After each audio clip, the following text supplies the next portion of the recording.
What's up, everybody? Welcome to the Jess Marshall podcast. Got an awesome one for you today. It's going to be brief. It's going to be power-packed and right to the point. I've got Bratcher with the Texas Blockchain Council on the podcast today. We're going to talk about crypto, talk about blockchain, talk about stuff that I have no idea how it works. Maybe you do. You probably do because you're probably smarter than me. But as you guys know, I'm a curious guy. I like to get into stuff that I don't know anything about and learn about it. Hopefully you can follow along. Hopefully you like it. I'm going to have Lee back on because this one was a little bit abbreviated. Enjoy the podcast.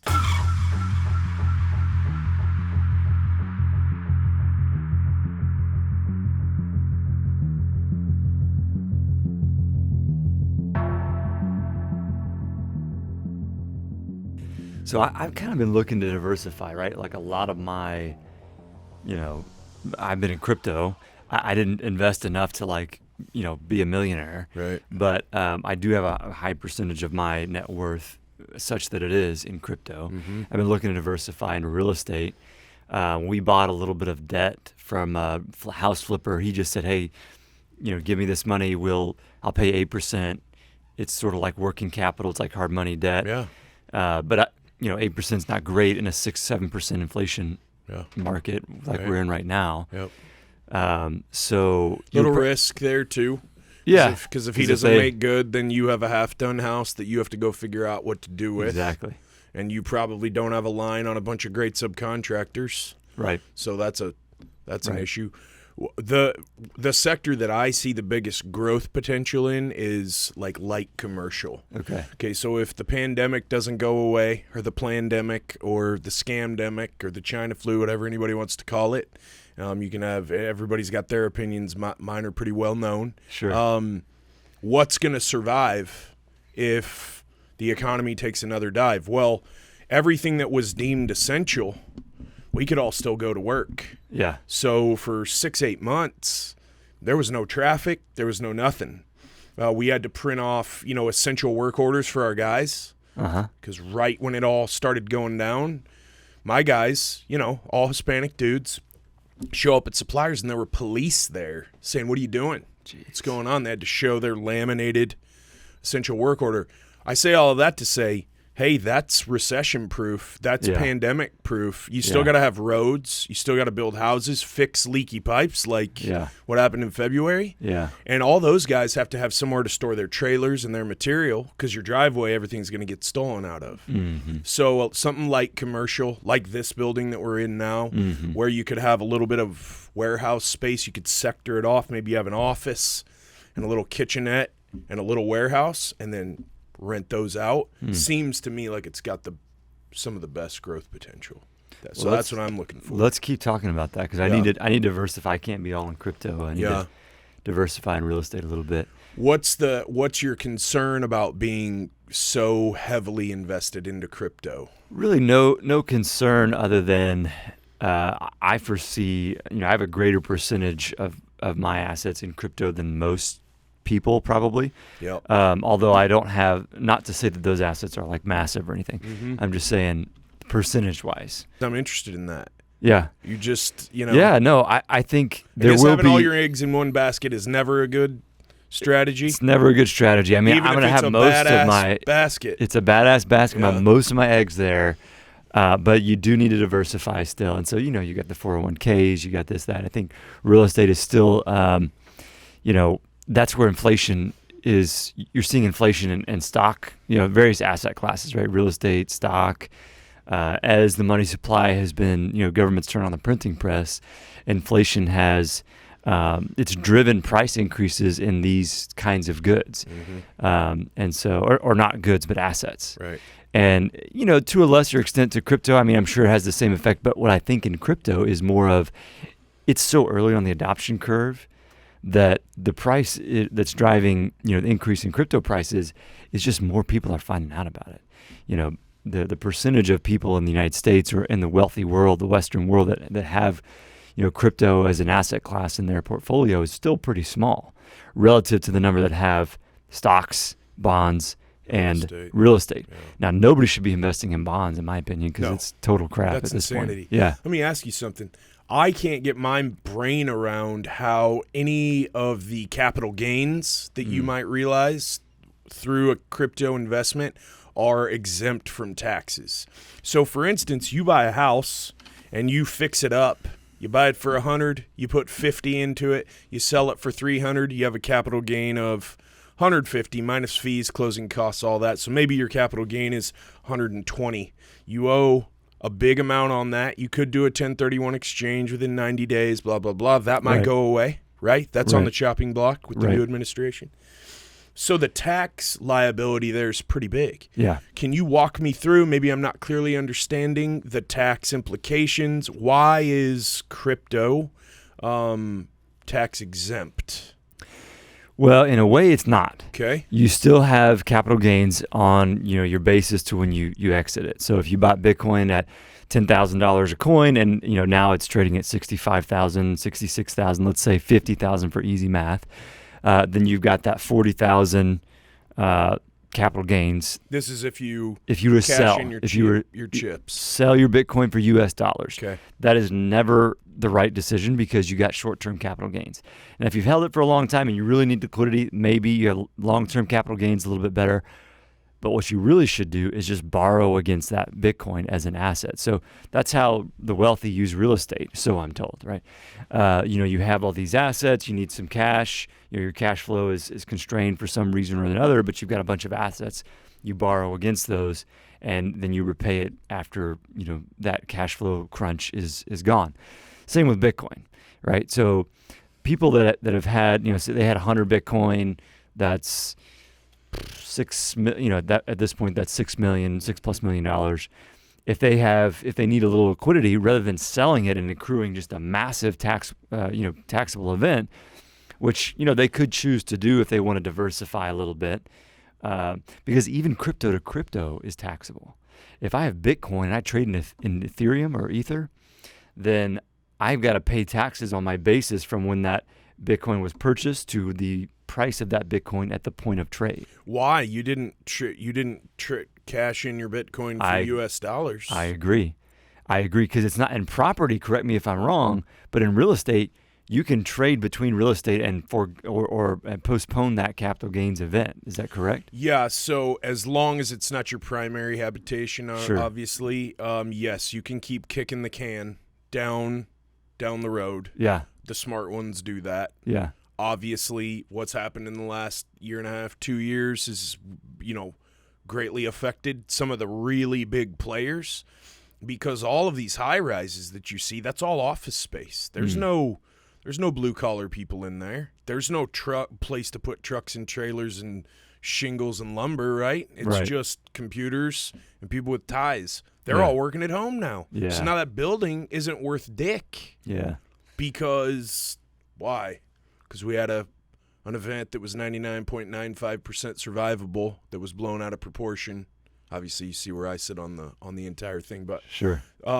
Kicking the can down the road is for sure. Yeah. Borrowing against it, refinancing, shifting all around. Yes, the smart ones know exactly what to do. And then one of the biggest reasons that they are in real estate is because their tax exposure is greatly diminished by the depreciation of the asset. Every year that goes by, the asset depreciates. It's the reason why you don't see buildings that look worn getting a complete overhaul. Because why would I do that?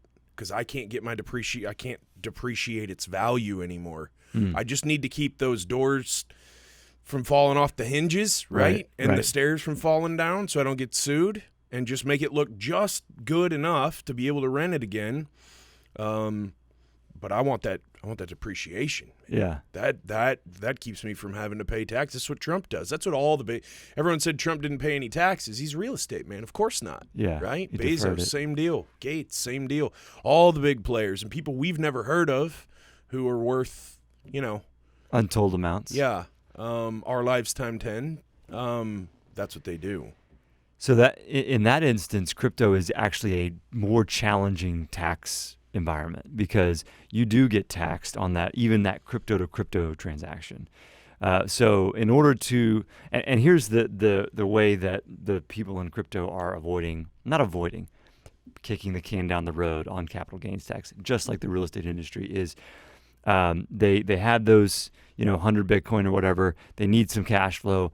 They put that up as collateral. they get U.S. dollars and they invest those U.S. dollars and they make more. They basically arbitrage that situation. They make more money on those U.S. dollars than they're paying in interest on the loan. So it offsets. Yeah.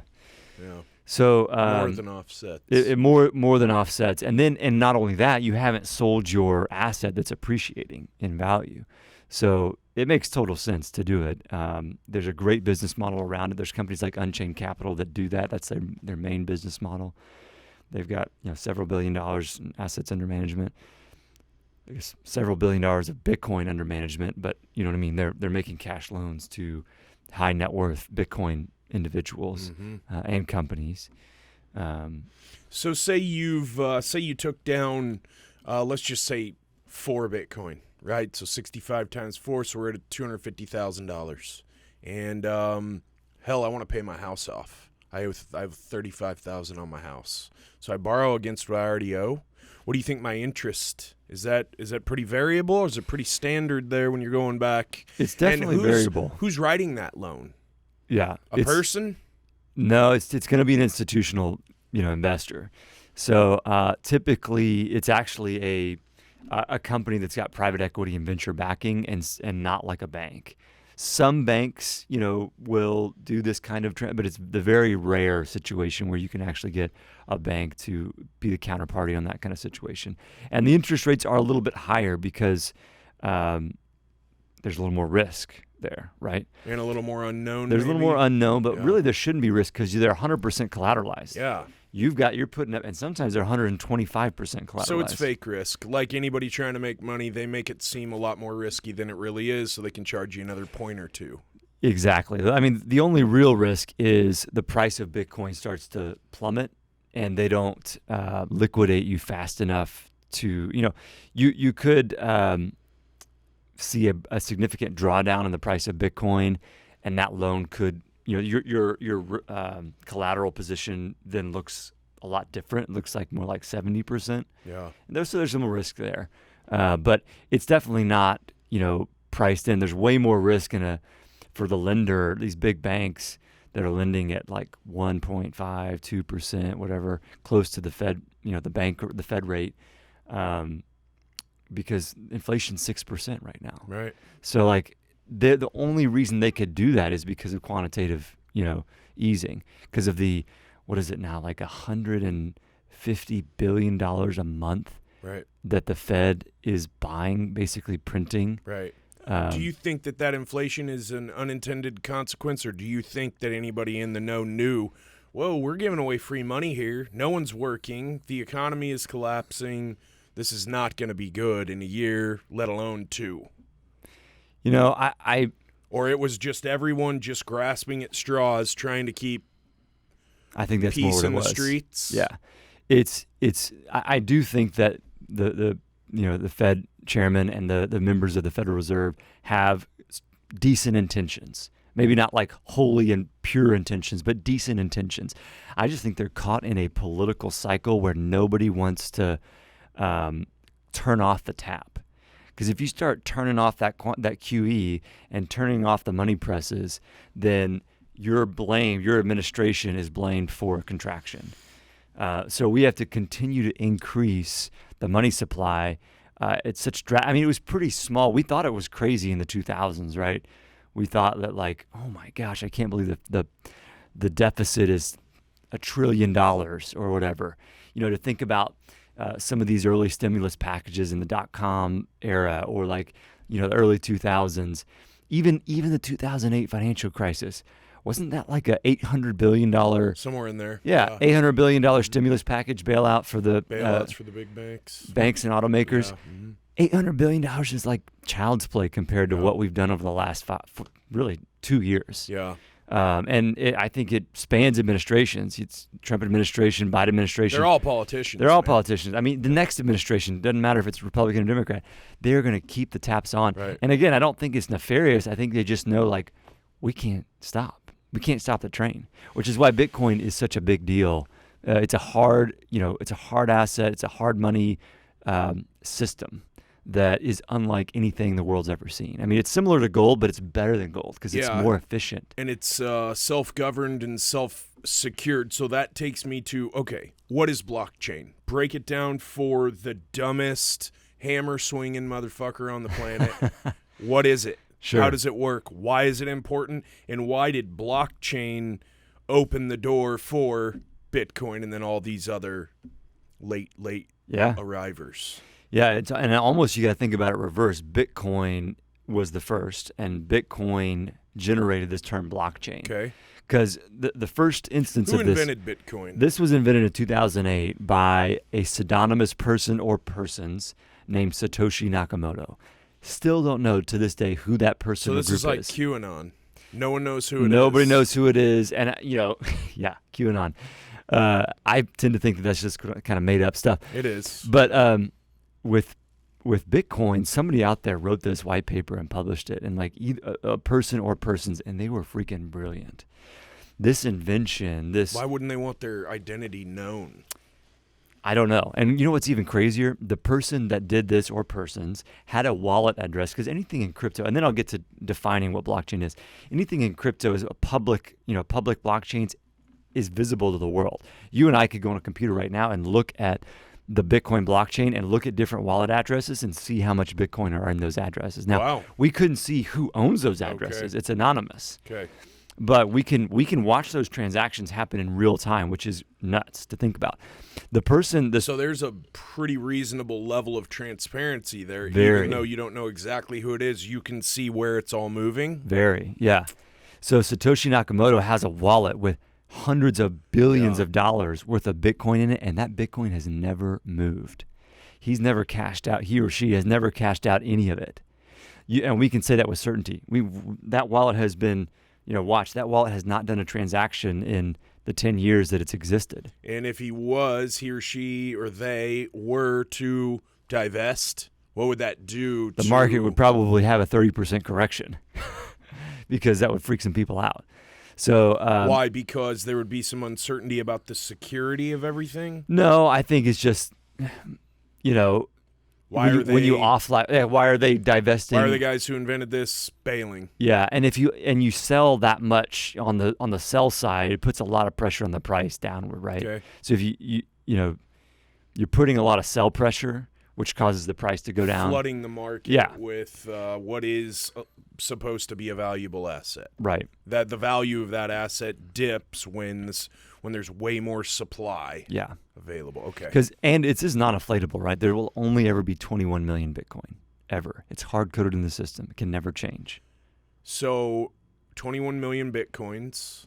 18 million of which have been mined to date. So there are 3 million to be mined over the next 120 odd years. What do you mean mined? Let's start with what is blockchain. Okay. Because I really got off on a tangent here. All good. What is blockchain, and then what does it mean to mine? So blockchain is we're going to talk again. So whatever we don't get through today, we'll good. Pick up next time. So blockchain is a digital distributed ledger. Now that's the 3-word answer, right? A digital distributed ledger. Think about it like double entry accounting has been around for 500 years. Mm-hmm. We've used it since the Medici era. They used it to track debits and credits when you didn't trust the other person on the end of the transaction. Didn't know them, may not even have seen them. But the bookkeepers in Venice and Rome and all these other like Renaissance era cities had these ledgers that they kept track of value and money on. And now we still basically use that in 2021, right? The banks use ledgers. Blockchain is just a better ledger. It's a ledger with no centralized authority. It's code. It's just a digital distributed ledger that is secured by the nodes, which are just computers, on the network through proof of work for Bitcoin and other proof of work blockchains, or proof of stake for Ethereum and other, Ethereum's moving to proof of stake. But they secure these ledgers, and everybody can see what's happening on these ledgers. You're not having to pay an intermediary or a middleman like banks and Western Union and all these. There's no SWIFT or ACH rails that this money is moving on. It is moving on a digital ledger. It's like money for the internet, because the way that we've done money hasn't caught up with information technology, has not caught up with the internet, right? Why analog is that? Just because it's clunky. It doesn't everything is gold backed or was. what it seems like it works, right? When you have Venmo and I could send you a $10,000 like right now, it seems like so efficient and so effortless. It seems like it works. It really doesn't. Venmo takes days to clear that transaction on the back end. When you spend Visa doesn't clear right then. You leave the store because the point of sale is like, yeah, we'll pay. There's a 3% charge from Visa. Yep. They don't clear that. If there's, ACHs don't clear for a couple days, and then there's like a 90-day clawback period. It just doesn't work and you also can't do you ever wonder why you're on the New York Times and you're trying to read an article and they put up a paywall because they want you to subscribe. Right. Really, they should just charge you 15 cents to read that article, but there's no economic way on the internet to transfer 15 cents because it's a 30-cent fee plus 3%, which it's a wash. It's a wash. It's a waste of time. That's why you got to pay $7.99 a month because the analog way of doing money doesn't work on the internet. I mean, it works. Let me say it differently. It works like a fax machine used to work. Fax machines were brilliant in the 80s. They solved some very complex business problems, but in 2021, we think fax machines are a joke. Like they're the butt of a lot of jokes. They are. Doctors still use them. For some reason. And pharmacies, yeah. Some banking won't allow you to email. It's all got to be faxed. It's crazy. You deal with the IRS. They don't have an email. Right. Like you literally call them and they say, sorry, I can't give you my email address. Mm-hmm. You're like, so I got to fax you this. It's crazy. So that's the same thing. In 10 years, we're going to look back and think, I can't believe we used ACHs. Yeah. All we're doing is making a technological advance in the way we move money around. Exactly. But it's got to catch on in a more mainstream manner for it to really catch on all the way. Correct. So you saw that article, Joe Rogan just accepted a $100,000 crypto payment. Aaron Rodgers is starting to take his salary in crypto and Bitcoin, so it's moving. PayPal. Celebrities, PayPal, you can do crypto and PayPal. Venmo as well. The adoption curve is nuts. If you look at... So if you adopt now, though, you're not a late arriver? No, we're still in the first inning. Because, it feels like it is because Bitcoin is $67,000 a coin, but you can buy $10 worth of Bitcoin. Right. It's subdividable to a millionth of a Bitcoin, which is Satoshi. That $10,000 of Bitcoin that you buy, though, is you're purchasing it from someone else somehow, someone who's selling, you're buying from them, or there's exchanges that match, bids and asks and buyers and sellers. Are the 18 million that are known, that are owned, all owned right now, or is there a sector of that 18 million that's sitting in the marketplace that needs to be purchased? It's all owned by somebody. Okay, why would anyone sell off any of it? Well, because it's a market that functions 24/7, right? So there's always people there's day traders that are willing to sell. Like, hey, if the price gets up to 69,500, I'll sell. And there's some people that are like, I'm not selling unless it's like 5 million a coin. So you got people that are going to hodl no matter what. That means just they're going to hold on to Bitcoin no matter what. And then you've got like day traders that are buying it out, and you got the people like you and me that if my Bitcoin tripled in value, I might sell a little bit of it, which is kind of weird to say. Thus far I haven't. I've held, and I'll probably continue to hold. But there's going to be your average person that's going to sell a little bit of their, divest a little bit if they have a 3x or a 5x or a 10x event. That seems so myopic, though. If you could just borrow against it. Well, that's how I would do in reality. I'm just saying there are people out there that are willing to let the asset go at certain prices. Sure. So the market is functioning Can you borrow against your holdings to buy more crypto? Yeah. Okay. Yeah, and you can leverage too, which is a little bit more efficient than borrowing against your holdings. So you could do... I got $300K that I own. I use that as my collateral and I leverage against it. Or you just trade with leverage and you go in with $300K into an exchange that allows leverage, and you say, hey, I'm going to buy $900K worth of Bitcoin with this $300K. That means I'm leveraged 3 times my investment, and they will liquidate you if Bitcoin goes down. But if Bitcoin goes up, you appreciate based upon the fact that you own $900,000 worth of Bitcoin. When they liquidate you, if Elon Musk is trying to get China out of the mix like he did successfully, I might add. Yeah. What's that mean? Huge monumental mistake for China, right? You would think. Probably the biggest mistake that any country has ever made. What was the rationale there?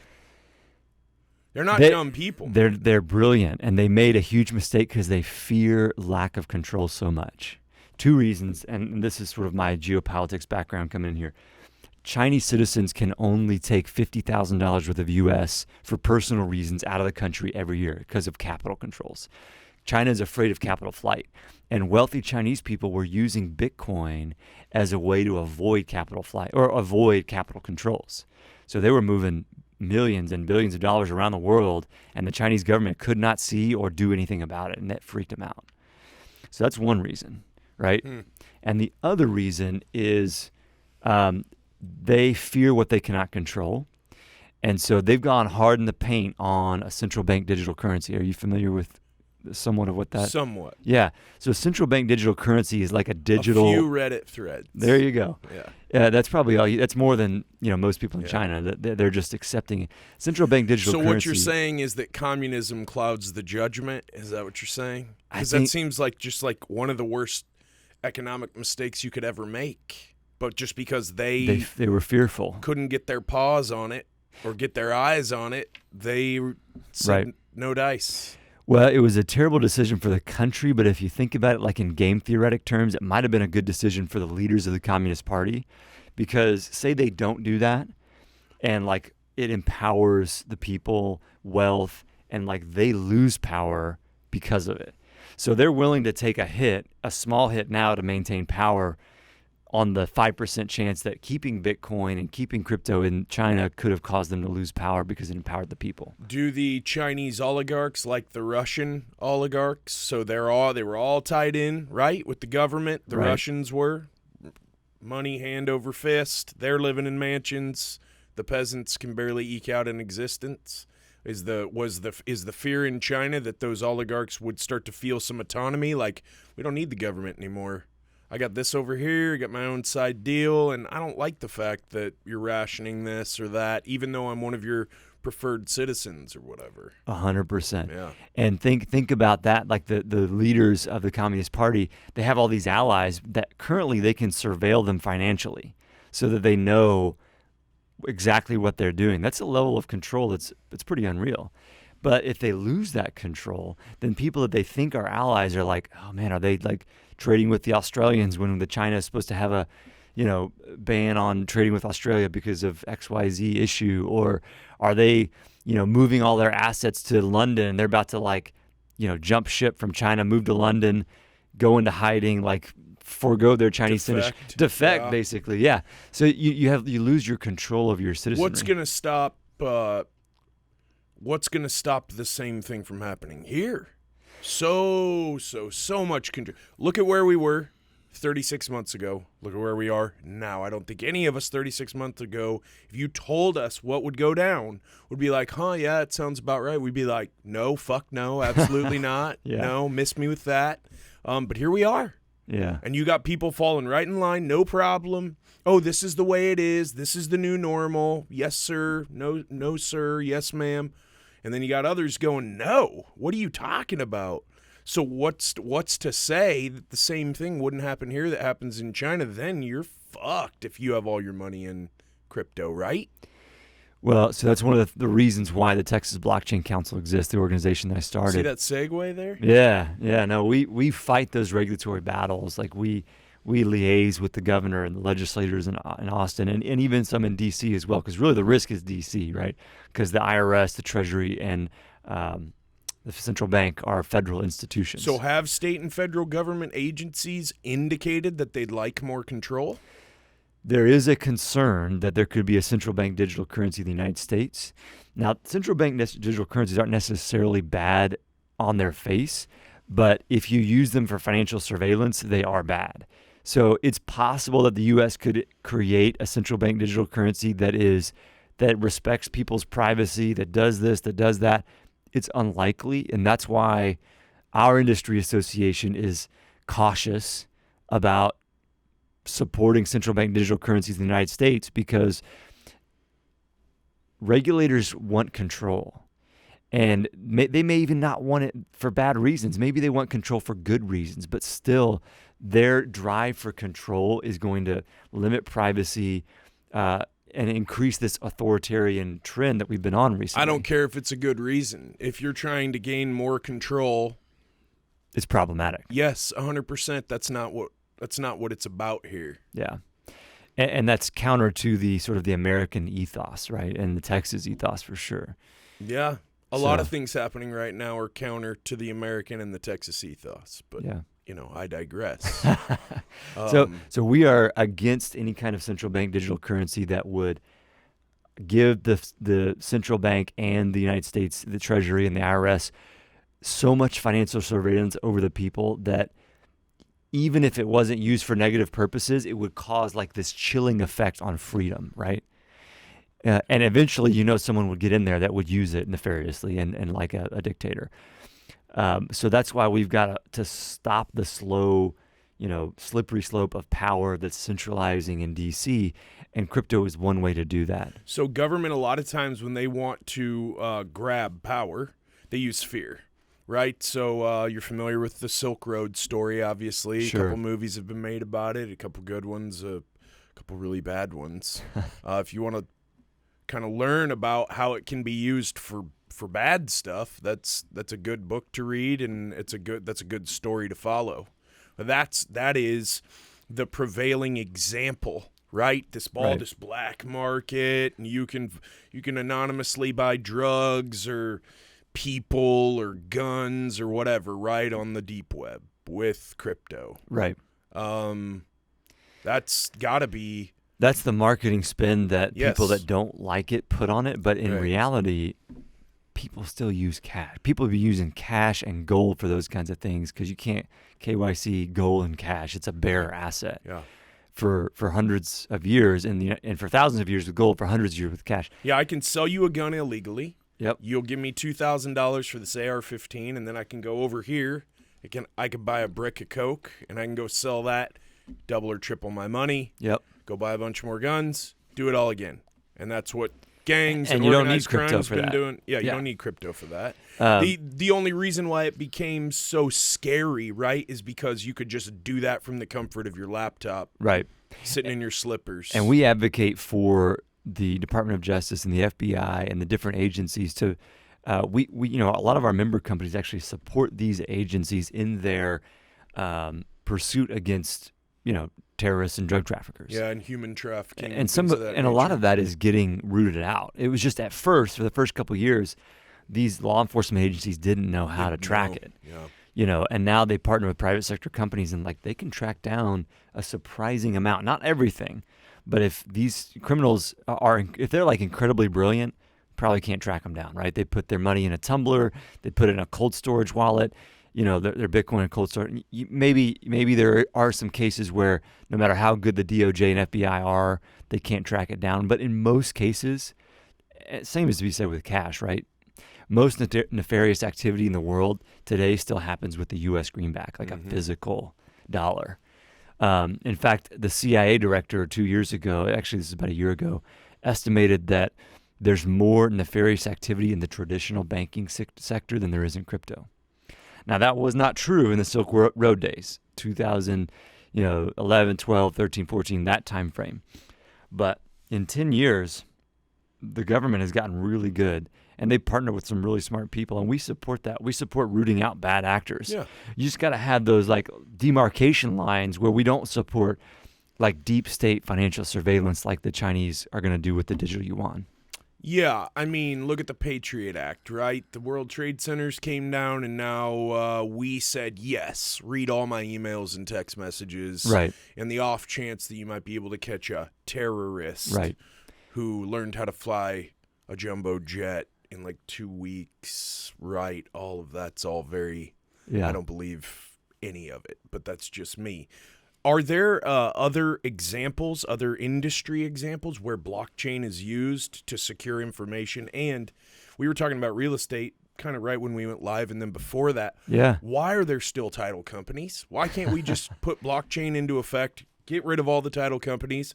All that information is wide open, good to go. We know if there's a lien on a property. I don't need to pay a title attorney, and I don't need to go in there and sign. Right? I mean, we have the tech. Is it just because we're so deeply rooted in traditional, just the way it's always been, or? Yeah, so there are a lot of questions there. One is, are there other use cases besides financial services and besides Bitcoin and crypto? The answer is yes, but the majority of the value here is financial services. You can use it in real estate through tokenization, which is in effect financial services. It's an instrument. You can use it in supply chain, medical records. There's a lot of different use cases. Let's jump in on the real estate one because that's kind of where you were delving into. Title exists because they have a great lobbying group, and it's protected in Texas and other states by law. And so, as you are more familiar with me, there's special interests there, and they are entrenched in powerful special interests. And not to say that title doesn't serve a good function, but they're rent seeking at this point, right? They are serving a good function, but charging 10 times what that function should. Insurance on, defect is not a bad thing, but the way that it's priced, the way it's protected, the way that, the free market is not operate on it is not healthy.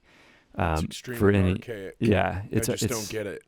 But you explained it all there in just a few words. Special interests. Yeah. They run a lot of the business in this country that doesn't, and around the world, it just doesn't make sense anymore. Yeah. That's outdated and archaic. So, and eventually, and to their credit, it will take years for blockchain to affect title, because title is one of those things where, you have a garbage in, garbage out problem. If you have title defects and you put that in the blockchain, you've just immortalized a title defect.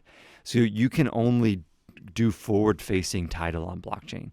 So you got to start a title program and run it in parallel to the current title system for years until enough transactions have been recorded on the blockchain that you can take the train off the track onto the southern track. Yeah, exactly. Gotcha. So you need a couple years of a dual system where title exists, and I don't think title's dead. I think the innovative title companies are going to adopt blockchain, and they're going to gain market share against the ones that are glued to the past. Do you think that will happen in parallel with the more with crypto going more mainstream? People understand it more. They're comfortable about it. They're not scared because it's not cash, because it's just a number on a screen, right? It's not under your mattress. Yeah. Because a lot of people, that freaks a lot of people out. Yeah. Right. Interesting. If you were to dumb down blockchain the way it was, let's use the train analogy, like train cars. You have this info locked in each car, moving forward, that's impenetrable.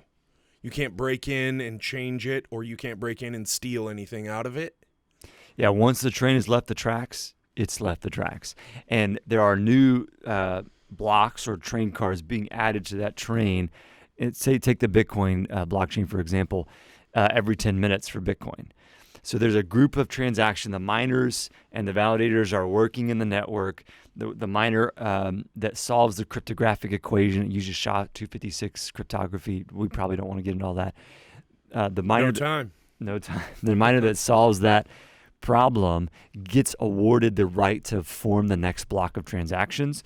All the other miners validate, they got they solved the SHA-256 problem. They get the right to validate, to form the next block, and then once that block is formed, the ledger goes out. It's copied on all the different nodes on the Bitcoin blockchain, and all those nodes have a copy of the same ledger. So you have all these smart people racing to solve these riddles, and whoever solves it and gets verified first gets their own block? With one caveat. Okay.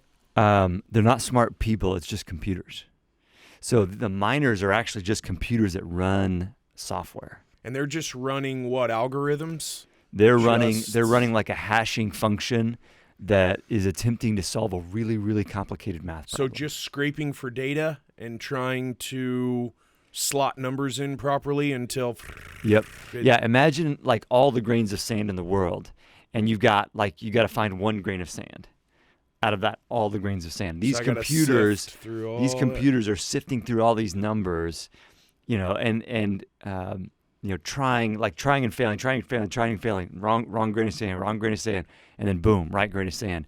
Then that miner, whoever owns that miner, that miner is going to be someone who's like got they're pointed towards a pool, a mining pool, and they're going to get a block reward, which is again hard coded in the system. It's not anybody behind a computer sending a block reward to that miner. It is hard coded into the Bitcoin. It just automatically generates that new block. Exactly. The core code is not going to change. So every 4 years, it's hard coded into the system that there will be a halving of the block reward. So about 2 years from now, the block reward will go from 6.25, which is it is now. Then 4 years previously it was at whatever that would have been, 12 and a half, Yeah. and then 25, and then 50, and so now it's going to 3.175 or whatever. So, excuse me. Yeah, 6.25 to 3.175. Divided by 2, yeah. So when those events happen, the supply is constrained and price usually jumps up around the time where there's a halving, because every 10 minutes, instead of 6 Bitcoin coming onto the network, or 6.25 every 10 minutes, there's now 3.175. And so you have a halving of the amount of supply, and when supply gets crunched, price goes up. In our last 5 minutes, why are there only 21 million Bitcoins? And why are there only 3 that are still remaining to be found? Where are they? 3 million? Yeah. They are... 18 have been found and they're owned. They're owned. And I would venture to say that maybe 2 million of that 18 is lost. How'd that never happen? to be recovered. How'd that happen? People mine them and lose their computer? back in the day. That. Yep. Yeah. They have a wallet somewhere. It was back in the day when Bitcoin wasn't worth anything, like Right. 10 cents a coin. And they're like, oh, man, I just threw away a hard drive or something. And then 5 years later, that hard drive was worth millions. And that Bitcoin is never recoverable because, remember, there's no centralized entity. And now there are ways that you and I can recover. That was old school Bitcoin, right? There are software applications that give us backups now. There's no like request a new password. There's no central administrator, but there are like ways that you can recover a digital wallet through seed phrases and other things that are kind of a cryptographic way of recovering your Bitcoin. So people don't need to worry about like, losing their Bitcoin anymore. I mean, it's still something you need to understand and not send your Bitcoin to the wrong address because that could cause it to be lost, or not lose a hardware wallet or something like that. You still got to be smart, but you don't have to be tech savvy like you did back in the day when like you literally wrote down a seed phrase or your wallet address, your private key on a piece of paper. We still use paper and write seed phrases on paper, but that's a backup. You've got your private key cryptographically and digitally stored on either on a hardware wallet that's like a cold storage wallet that's not connected to the internet, or on a hot wallet that's part of an exchange. Like if you don't have a lot of crypto, it's okay to keep a few $1,000s in an exchange. If that exchange gets hacked, you could be in trouble. But it's impossible to hack the Bitcoin blockchain. It is possible to hack an exchange like Coinbase. Or Crypto.com. Or Crypto.com. Or those are all exchanges. Kraken, Coinbase, Crypto.com, FTX, Voyager. Those could be hacked. And they have in the past once or twice. But not in the last couple of years. Like the mainstream exchanges don't get hacked. Like it's like the small, like crappy ones that get hacked. So where are the 3 million that are yet to be discovered? So they don't really exist. There's not like a vault. They are brought into existence. They are brought into existence when the Bitcoin software, if you will, or the Bitcoin code base awards a block reward to a miner. When the Bitcoin creator invented this, and so why'd they settle on 21 million as being the finite number that they would create? I get that question a lot, and I've heard other people get that question. I don't really know if that's ever been. I mean, there's probably some Reddit forums about it. I don't know if anybody knows for sure. None of them really None of them that I've read about that really say anything that makes sense. There is a lot of speculation about the reason for it, but in short, it's just a non-inflatable asset, right? So when these miners find these last three, last 3 million, is the what's going to happen to the value? Will probably be a heck of a lot. It'll probably be a heck of a lot more than it is now, because the last Bitcoin will be mined in the year like 2145 or around there. It's going to take that long to find the last three. So the first 18 that have been found were the easiest. Yes, because back in the day, you could mine 100 Bitcoin per block. The block reward was 100 Bitcoin, and it's been halving every 4 years. So like think about this hyperbolic deceleration of Bitcoin coming into the market. You've got hyperbolic's the wrong word. What is the word I'm thinking of? Exponential. Yeah. So you have an exponential effect when you continue to have every 4 years. So it's 3.175, and then we get down to less than a Bitcoin in like 20 years that's being mined every 10 minutes. Then you have a fraction. So it can really push out the date. We'll all be dead by the time the Bitcoin is fully mined, and by then the Bitcoin will be worth way more than it is now. Right. And the miners at that point will be securing the network in return for fees.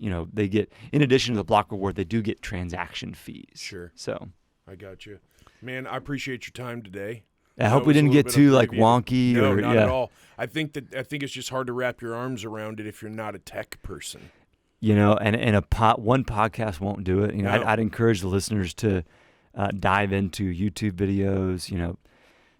We've got a bunch on TexasBlockchainCouncil.org. If you go to our YouTube channel, just search Texas Blockchain Council on YouTube. Harper Belmont Media, Ryan has put some great videos together. Educational as well as like current events, and it'll help you understand the space. If anybody wants to reach you directly, what email can they hit you at? I'm Lee at TexasBlockchainCouncil.org, and then at Lee_Bratcher on Twitter. Appreciate you, man. Thanks for your time. That was awesome. Yeah. That was awesome. I hope you liked it. I'd love to know what you think about the podcast. Drop me a comment below, or you can hit me on Instagram at Jess from the Northwest. Lee left his all of his credentials, his email address, website, his YouTube channel. He's also a part of the Harper Belmont family, so I hope you'll follow along and subscribe to his YouTube channel. Hope you're subscribed to mine as well. Hope you enjoyed the podcast, and we'll see y'all next time.